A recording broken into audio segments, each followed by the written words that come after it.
I remember talking to one director. He said, on your first day, remember, anybody can put the camera down once. He said, but you got to figure out where you're going to put your second shot so that you look like you know what the hell you're doing.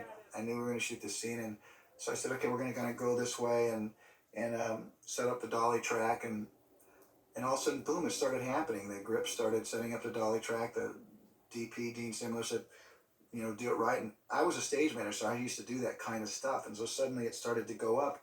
I was a little cocky, I walked up and went, wow, this is pretty good. You say put it here, they put it there. No wonder everybody thinks they can do it. Yeah. I came back, and now they had the camera up, and the actor started to walk through, and the shot wasn't right. Every time I looked at it, it just didn't feel right. And I thought, oh my God, this is my first shot, and everybody's looking at me, and this doesn't feel right. Right? Come on. I thought, what am I going to do here? I not only don't even get to put the camera at the second spot of the day to show everybody I know what I'm doing, I've got the camera in the wrong place. And I debated about it. Well, just go with it. What the hell? And something in me snapped and said, you're directing. And I said, this isn't right. I'm wrong. I'm sorry, you guys. Let's have it run the other way. And everybody looked at me for a second, and then they did it. And that 2 moments let me think that I could do this. That moment, and then 2 nights later when we saw the dailies of that day, I looked at it and I go, this looks like a movie. You see these hearts breaking. It makes you feel ashamed. Because this guy's saying he's proud of you, and you know that there's no reason to be proud of you. From day one, I knew that Kevin was the right guy, that there was no question from day one he was the director. I mean, not only the director, but a great director. I had no question. So it wasn't, I didn't go through 2 weeks and 3 weeks and all of a sudden he began to evolve and become something. It was immediate. I mean, when I saw him set shots, talk to actors, run down the hill, or do another take, look at dailies, talk to him, I knew he was on. I had a doubt prior to it. I don't know until all of a sudden he starts delivering. But after day one, I said, all right, it's going to be a lot of days. It's going to be tough work. But I thought from the beginning, this guy's actually got it.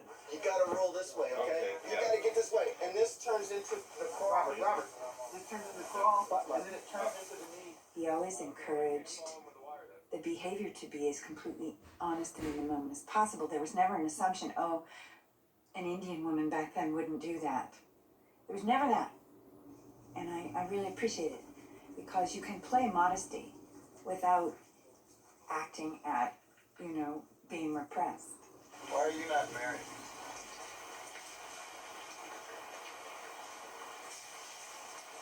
That's all right.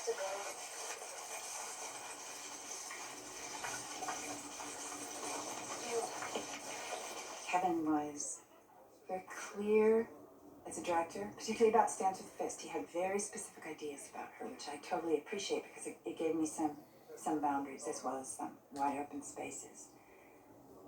But to play that relationship with him when he was also directing was actually kind of sweet, because for me it allowed me to watch him be this, really fantastic leader. And that fit perfectly well with the soldier that I was supposed to be admiring.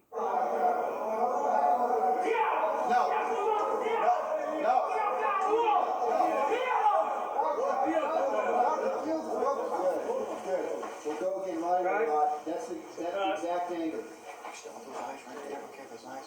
When I say action, half a beat there, and not real quick with the eyes, just a little bit of a look around, a little bit slower. It's a little bit slower, and you feel it bubbling up in you. Okay? You look around, you see the argument going awry. Okay, here we go. It was an inspiration to everybody in the cast and crew to just forge ahead. We'll follow you anywhere. So then at the end of this thing, when he says, I'll go, you'll go, and 50 where to go, it's more quiet than the last one. It's just more like, okay. There's been a couple times where somebody flubbed a line and just say, just pick it up. So it was that. It wasn't, okay, let's start over again. It was just pick it up.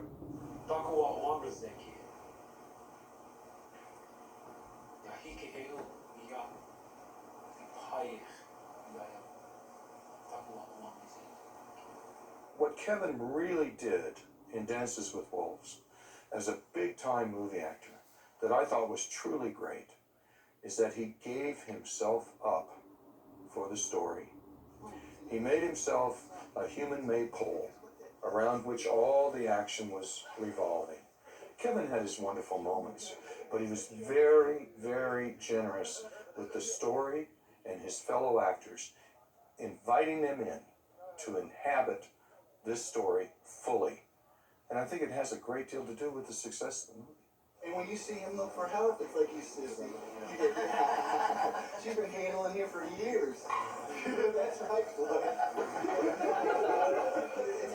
That's right. Kevin, I thought, was great as a director because of his experience as an actor, you know, and he knows what you're going through and he knows how to explain things to you, to communicate what it is that he needs as a director. So it was great. It was just smooth, you know. Is Gene lined up with Tim? Or are we just... On his start mark, I think I had Tim pretty much clean there. Let's put Tim on his start mark. He was generally very clear. He knew exactly what he wanted. He had a vision. He knew shots. He may not have known what lens to shoot them on, and you know, maybe I didn't know what lens to shoot them on at that stage, and a lot of the time it was trial and error. Now, what do you think? Go tighter?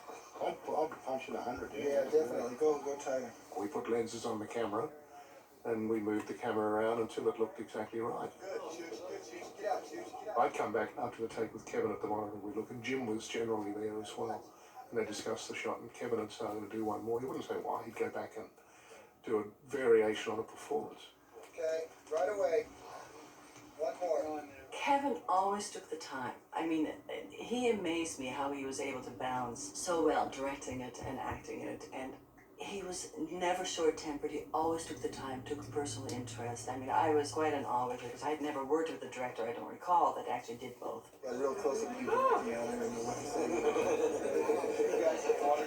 It's hard sometimes to take him out of the picture when he's in the character and say, Kevin, well, why don't we look over here? This might be better. I set up this whole scene over here. Why don't we go look at that? Because he's so involved in the acting as well. But it's a blessing because he's so totally involved. And you're looking up. And you're looking down. Just a second. You're looking up and you're looking down. That's exactly the way to do it. When you feel that impact, it's oh! Okay? Yes. It took us 108 days to shoot it. Okay, the average movie was about 60 days at that time. So, I mean, we're out there 46 more days. That's a long time to be away from home. And this actor is directing. And so I know there was doubts flowing through everybody, but the fourth week before we finished the film, our editor pieced some stuff together and brought it to dailies as a presentation, about 6 minutes of film. We actually have that piece that he played for the crew, and it only represented like the first 30 days of filming, not even the last 60. That you've been decorated. Yes, sir. There were tears in the eyes of everybody in the room, especially the Native Americans, because no one had really known what they were working on. And he just cut together 6 minutes of footage. And it was what the crew saw before anybody, anywhere, any studio, anywhere had seen anything. I kind of follow my own heart about how I feel about things, and no one can ever take that night away from me, whether the picture went on to be successful or not. The very last shot that we shot was Kevin riding to tell the tribe that the buffalo were coming. It's kind of a night shot, and it's like ghostly. He kind of rides out on the horse in the middle of the prairie. That was the last thing we shot. And it was so cold that we were all hiding in vans. We couldn't even get out. And he was out there still with this thing, you know, no coat. Didn't even face him.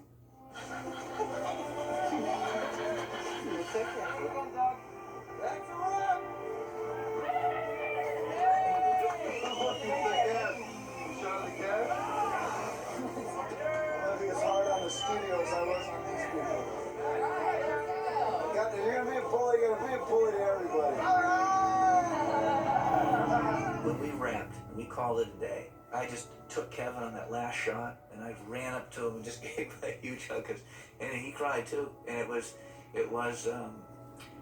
we knew we had spent it all right there. Did you all make this? Did you kids all make this? You guys have been great in this movie, and I hope that you see yourself in this movie, and I hope you remember it, and I hope it's as good as you want it to be. Yes.